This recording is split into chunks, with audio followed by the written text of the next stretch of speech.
Hello ma'am, I am Charville Cortez, and in this video I'm going to explain my code, each block of code. So first we have right here, we import the React and use state. Next we have the function app. So right here, this line right here, so we create a, so this will create a state variable, so we call it color, and then siya default mo na itong default color, no? Pwede rin na siya i-change. So next, this right here, this function right here,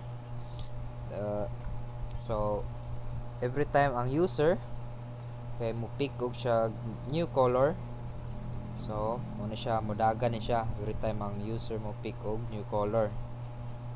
So muna dire yang i-update ang color state, each color selected. So next we have the main container right here. So this is our main container, no? So there we have the title sa atong kuan, header ni siya. Next we have the input mo na itong main thing. So input color picker, so we'll let the user pick a color, tapos and then iyang value is controlled by the color state, this right here. So next we have the box mo na itong div box ni siya.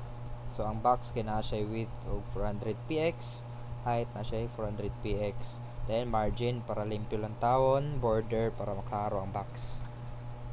Tapos bantog mo change ang color, darato ang color state. Every time mo change ang color state, mo change for ang color sa to ang box. Next we have the paragraph para mo display ang atong yang current hex value sa color selected. So I guess that's all, and in the next clip I will show the output.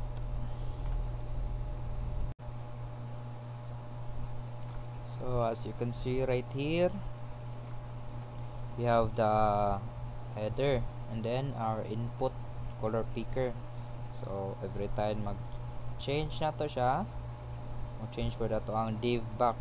So muna itong div box na siya ay 400 width, 400 height, na margin, naka auto, and border, and na address sa ubos. So ito ang hex value sa itong color, mag change na siya every time.